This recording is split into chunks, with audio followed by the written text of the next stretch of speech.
Bonjour à tous.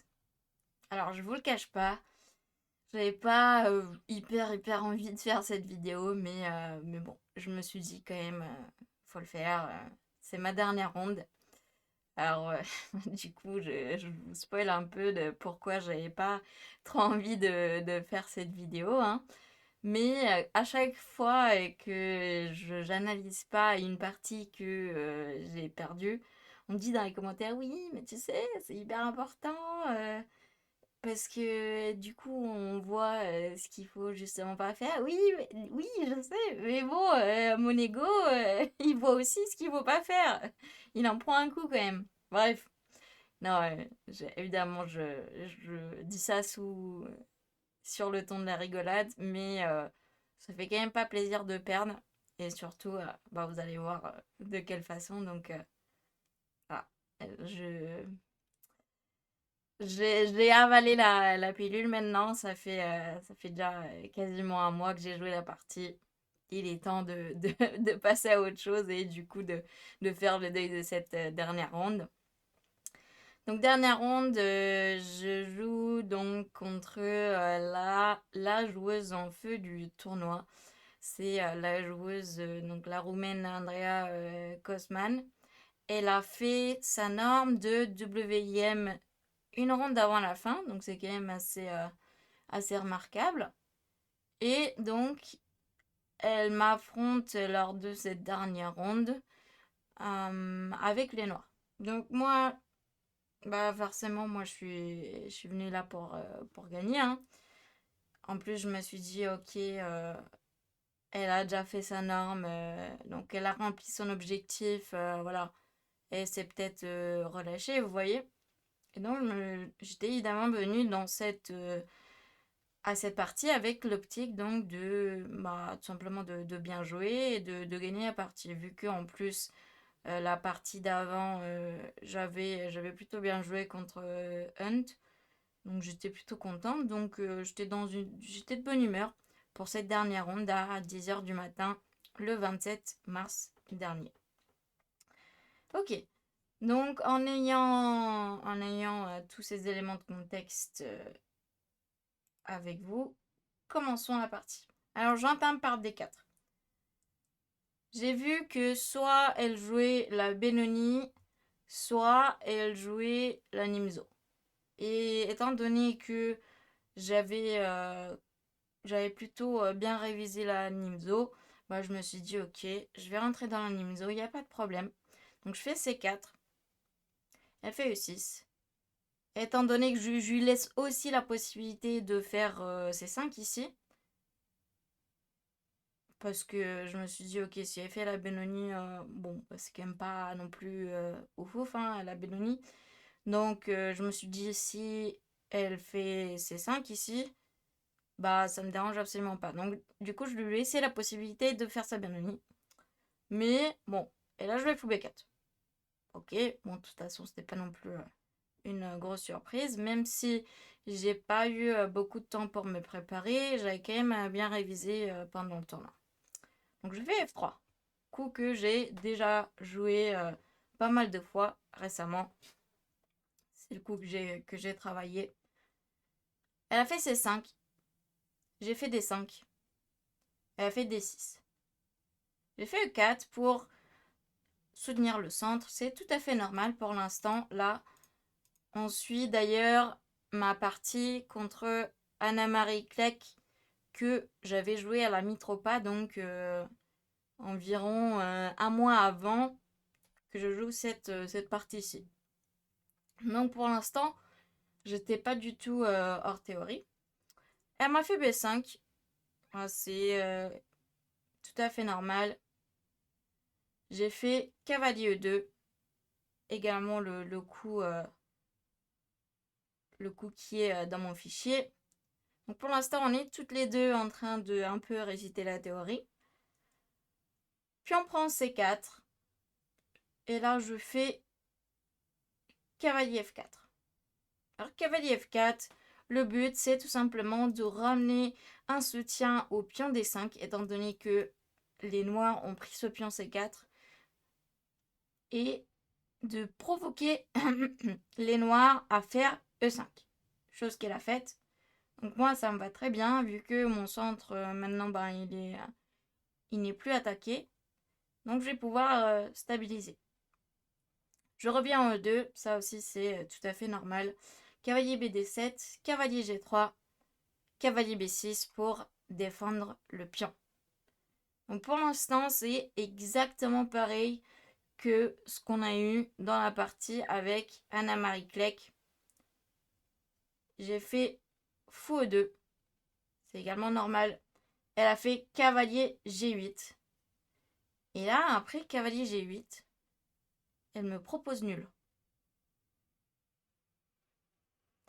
Bon, je suis un peu étonnée parce que déjà, ben, elle a les noirs, elle est quand même moins bien classée que moi. Euh, et en plus de ça, ben, on venait toutes les deux de continuer à blitzer la théorie. Et moi, pour l'instant, enfin, cavalier G8, c'est un coup que je connaissais, donc j'étais pas du tout hors théorie. Donc en fait, ça m'a quand même un petit peu... ça m'a quand même un petit peu gêné qu'elle me propose nul aussitôt dans la partie. Parce que moi, clairement, bah, j'étais venue là pour avoir une partie, justement, pas pour faire une nulle rapide. Et donc, bah, j'ai refusé la proposition de nulle, évidemment. Et j'ai continué à blitzer avec le coup H4. Coup H4, c'est le coup que j'ai joué à Anna-Marie Kleck. C'est absolument normal. L'idée de H4, si vous vous rappelez dans la partie contre Anna-Marie Kleck, c'est que sur cavalier E7, je vais faire H5. Et là, elle m'avait fait, je crois, elle m'avait fait F5. Et en fait, l'idée pour les blancs, c'est de un petit peu miner toutes les cases noires, hein, ici, ici, ici. Et donc en cas de par exemple G6 qui est le coup tout à fait normal, bah là évidemment je savais que, après avoir analysé ma partie, je savais que le bon coup c'était fou G5. Donc j'aurais joué évidemment fou G5. Bon. Sauf que, à la place, elle m'a fait F5. Alors F5, F5 c'est... Bon, je me suis dit déjà que F5 c'est un peu bizarre. Parce que ça... Je sais pas, F5 tout de suite. J'ai eu tendance à pas vraiment croire mon adversaire. Étant donné qu'en plus, là, elle a réfléchi, en fait. C'est pour ça. Elle a réfléchi 15 minutes pour jouer F5. Donc, je me suis dit que c'est un coup qu'elle a trouvé ben, sur l'échiquier. Donc, j'ai eu tendance à... étant donné que c'est pas le meilleur coup, je le sais puisque je connais le meilleur coup pour les noirs, c'est cavalier E7. Donc, je me suis dit, bon, bah, si elle a fait F5, déjà, je sais que c'est pas le meilleur coup. Et doit y avoir probablement une façon de se retrouver mieux avec les blancs. Bon, ok. Du coup, j'ai fait cavalier prend F5, qui visiblement était pas terrible, était vraiment pas terrible. Alors à la place, j'aurais dû faire F4. En fait, ça, c'était la réaction typique sur F5 finalement. Et on a cette espèce de carré magique là de pion où bah, tous les pions sont en contact, c'est assez chaud. Mais par exemple, sur pion prend F4, j'aurais tout simplement repris du fou. Et évidemment, ça me dérange absolument pas que les noirs me prennent en E4. Bien au contraire, puisque là, ce pion D6, il n'est pas du tout défendable. Si je reprends du cavalier, ben, en fait, finalement, on se rend compte que les noirs sont tout simplement déjà perdants. Bon, évidemment, elle aurait probablement pas pris en E4. Elle aurait joué certainement cavalier F6. Mais là, bon, bah, la partie continue de façon tout à fait normale. Et en fait, on attend que ce soit les noirs qui prennent en E4. Donc, par exemple, si les noirs prennent en C3, de façon à prendre ce pion en E4, par exemple comme ça, on peut se dire ah ça peut être embêtant. Mais en fait ici, les blancs sont carrément gagnants. Et ouais, il y a quand même pas mal de pièges dans cette position. Pas mal de venin. Les blancs sont totalement gagnants avec le coup x5 échec. Et en fait l'idée c'est que on est obligé de bouger le roi. On n'a pas encore roqué. Donc si on est obligé de bouger le roi, ça veut dire qu'on roquera plus jamais. Et sur le coup qui paraît assez évident G6, là par contre on fait fou G5. Et regardez le cavalier F6 qui est cloué, ça c'est très très embêtant. Parce que sur petit roc qui défend le cavalier, et bien là soit on peut faire cavalier prend E4, soit on peut même faire, qui est encore plus fort, tour prend F6. Sur tour prend F6, là on fait cavalier prend E4. Et voilà, cavalier D7 pour défendre la tour et fou G4. C'est complètement fini. Bon, il y avait pas mal de pièges sur F4. F4, c'était un très bon coup de la part des blancs. C'était le coup que j'aurais dû jouer. Mais comme je connaissais pas F5 tout de suite, je me suis dit qu'en plus, si elle a réfléchi, je me suis dit que bon, bah, ça devait être inférieur. Et je me suis dit que la raison en tout cas, c'est que je peux prendre du cavalier et que je pourrais défendre ce pion avec G4. Donc je me suis dit que peut-être de cette façon-là, j'ai tout simplement gagné un pion, on va dire. Donc cavalier E7, je sors mon fou en G5, voilà, je garde mon pion à F5 et je me suis dit que à un moment donné, je vais pouvoir reprendre le pion en C4 et je vais tout simplement me retrouver avec un pion de plus. Bon, il se trouve que en pratique, c'est pas si simple, évidemment. Petit roc, j'ai fait dame C2 pour défendre mon pion. Elle a fait dame D7. Et là, dame D7, évidemment, j'ai pas du tout envie que ce soit le cavalier qui prenne un F5 pour qu'ensuite il se retrouve en D4. Donc, je suis obligée de prendre un E7.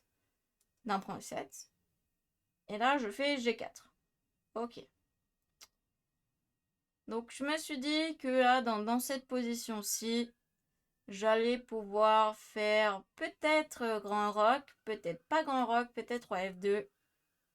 Je savais pas vraiment, mais en tout cas, voilà, je me trouvais pas particulièrement mal. Mais en même temps, je me suis dit, je suis pas particulièrement bien non plus en fait. Je suis pas particulièrement bien parce que je j'arrive pas à stabiliser la position en fait. C'est beaucoup plus dur que prévu de digérer le pion de plus. Et ça évidemment, je pouvais pas l'anticiper avec autant de coups en avance que ça allait être aussi dur de simplement digérer le pion de plus. Donc là, les noirs, ils ont fait tour à E8. Évidemment, on voit clairement l'idée des noirs, hein, c'est tout simplement de pousser E4, d'ouvrir la position et de profiter du mauvais placement du roi blanc pour le moment. C'est pour ça que j'ai fait grand roc. Bon, ça paraît relativement logique. Elle m'a fait fou prendre C3 qui est un très bon coup. Évidemment, sur grand roc, si elle a... Ah, évidemment, E4 tout de suite n'est pas possible parce que je prends du cavalier. Et finalement, faut prendre C3, c'est un bon coup, mais à la fois c'est très logique pour se débarrasser de ce cavalier. Donc je prends de la dame. Et là, il y a eu E4. Ok. Alors E4, c'est assez embêtant. C'est assez embêtant, d'autant plus que là, je me suis dit... Ok, donc E4. Elle va probablement me prendre ici et jouer un coup comme dame 3.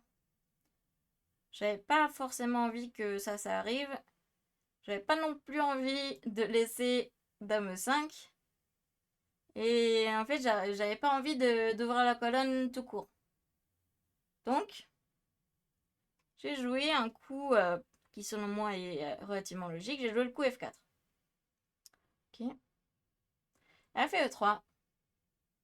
Qui paraît également logique. Elle veut maintenant à présent que cette case E4 est libérée et veut y infiltrer la dame. Attaquer mon pion.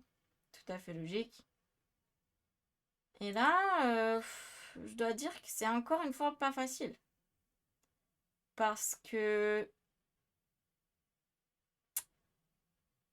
j'ai pas forcément envie de le reconnaître, mais là, j'ai pas du tout l'avantage en fait avec les blancs. Je suis même moins bien. Je suis même moins bien. Et bizarrement, donc pendant la partie, j'étais un peu dans le déni en fait. J'étais un peu dans le déni, je voulais pas croire que euh, je voulais pas croire que j'étais si mal après l'ouverture parce que je pensais que bon, à part en soi, à part la décision cavalier prend F5, j'ai rien fait de mal. Sauf qu'en fait, c'était juste une décision qui a fait que j'ai eu une position très difficile à jouer. Et pour les noirs, ce sont que des coups logiques. Donc là, vraiment, les noirs, ils ont fait que des coups, on va dire, normaux et qui ont un but assez clair et précis. Donc, c'est vrai que là, j'aurais peut-être dû appuyer un peu sur la pédale de frein, là, et j'aurais dû, je sais pas, j'aurais dû peut-être faire. J'ai pensé à un coup comme tour H3, je pense que j'aurais dû le faire tout de suite. Parce que sur Dame E4, bon, évidemment, ce pion est toujours attaqué, donc c'est toujours un problème, mais voilà, peut-être un coup comme tour F3. J'aurais dû la jouer peut-être un petit peu plus passif et défensif, mais voilà, au moins je me dis que peut-être j'avais des chances de la tenir. Là, en fait, je joue pour faire match nul. Je joue plus pour gagner. Sauf que ça, pendant la partie, voilà, j'avais pas réalisé. J'avais pas réalisé que j'étais si mal. Donc à la place, j'ai fait fou F3 pour empêcher la dame de rentrer. J'avais évidemment vu que le coup E2 n'était pas possible tout de suite parce que j'aurais fait tour E1. Et j'avais calculé pas mal cette variante-là avec dame E3 échec. Je pensais que j'allais prendre, tour prend, fou E2. J'avais eu exactement cela. Et je me suis dit que là, j'allais jouer probablement roi D2. Et bon, là, j'ai un pion, j'ai un pion de plus. Alors, c'est pas facile de se dépatouiller du clouage du fou. Mais je me suis dit que ça allait. Surtout que là, les noirs ne peuvent pas prendre le pion D5 à cause toujours de fou prend C4. Ok. Bon, sauf que sur fou F3, on n'a pas joué E2. Il a joué cavalier A4. Cavalier A4 qui est très très fort.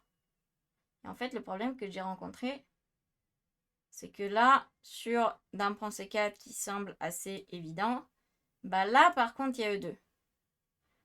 Et en fait, de base, j'avais vu, enfin sur fou F3, j'avais aussi vu cavalier A4, hein, et je me suis dit, ok, sur E2, il n'y a aucun souci, je vais faire fou prend 2. Sauf que là, au dernier moment, j'ai vu qu'en fait, fou prend 2, ça marche pas du tout. Parce qu'il y a cavalier B6. Étant donné que le cavalier était attaqué, que je me suis dit que sur dame prend E2, j'allais reprendre le cavalier. Mais en fait, j'avais pas vu l'intermédiaire cavalier B6 qui attaque la dame. Et là, je perds une pièce. Et là, malheureusement, je vois ça juste au moment de faire dame prend C4. Je me suis dit, oh non, purée. Ah, j'ai blunder cavalier B6. Ok, bon, que faire? Parce que la dame est attaquée.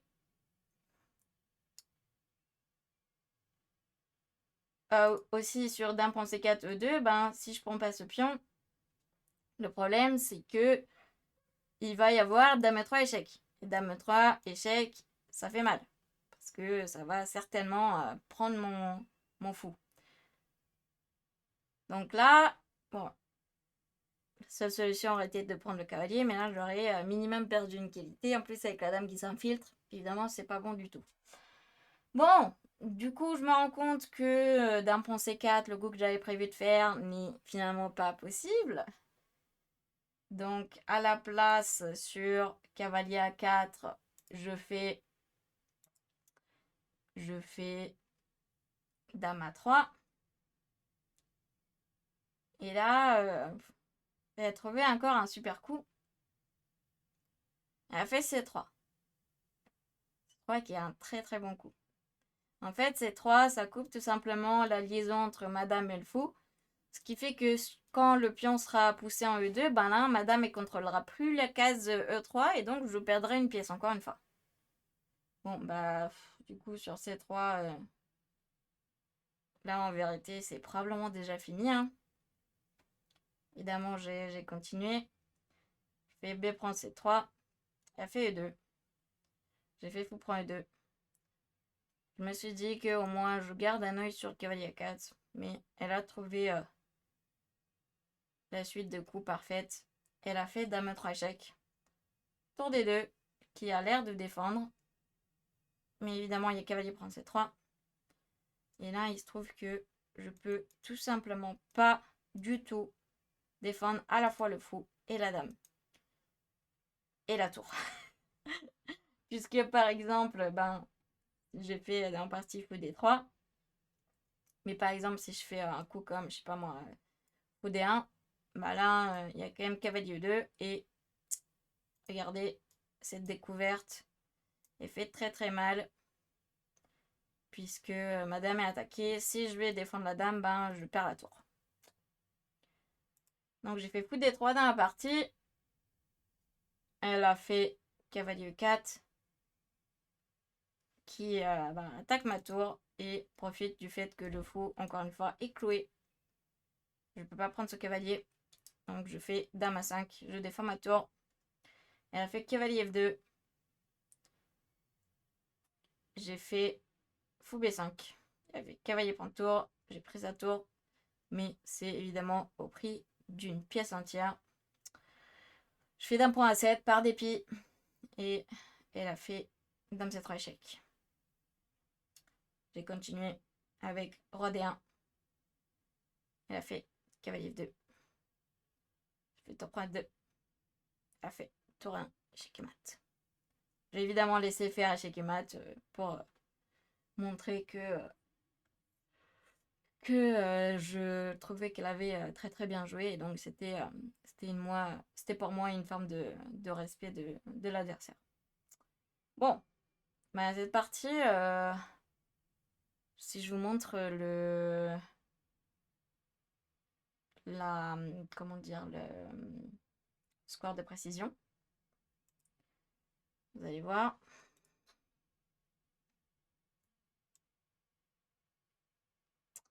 Voilà. C'est pas fameux pour moi. Hein. Par contre, son score de précision à elle, 95,4. Ouais, je me suis un peu fait marcher dessus. Hein. Je me suis carrément fait marcher dessus, malheureusement. Il faut le reconnaître. Hein, j'ai aucun mal à le reconnaître quand l'adversaire a bien joué, hein, contrairement à plein de joueurs. Il faut, comme on dit, rendre à César ce qui est à César. Donc, ouais. Néanmoins, évidemment, c'est une défaite qui fait chier, qui fait mal. Parce que c'est toujours la dernière partie du tournoi qui donne un petit peu l'après-goût du tournoi. Hein, parce que, évidemment, c'est le dernier truc qu'on a en tête quand le tournoi est fini. Donc, c'est pour ça que cette défaite fait chier. Et bon, et en plus de ça, bah, c'est vrai que j'ai pas trouvé sa proposition de nul forcément très sportive. Hein. Et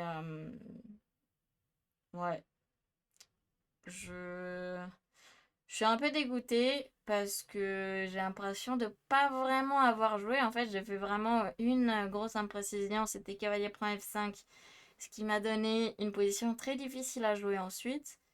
Et après, bah, c'est vrai que bon, j'ai eu peut-être un manque d'objectivité pendant la partie, mais n'empêche que j'ai pas eu l'impression d'avoir pu faire grand-chose en fait.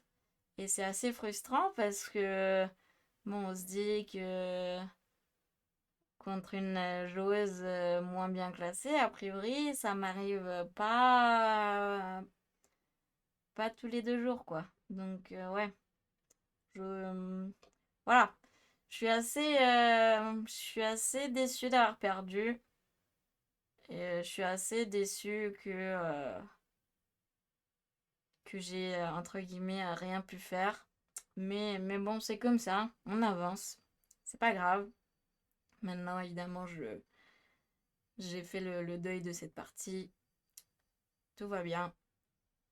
Il s'agit d'évidemment analyser et savoir ben, ce qu'on apprend de ses erreurs. Donc voilà, j'ai fait ce travail-là. Maintenant, tout va bien. Et bah voilà la fin du tournoi donc Vera Menchik que j'ai joué du 22 au 27 mars dernier. Je vais avoir un autre événement. Il s'agit de, du match élite du cercle d'échecs, du barreau d'échecs de Paris, qui va se dérouler donc le 27 avril, donc très très bientôt, samedi 27 avril.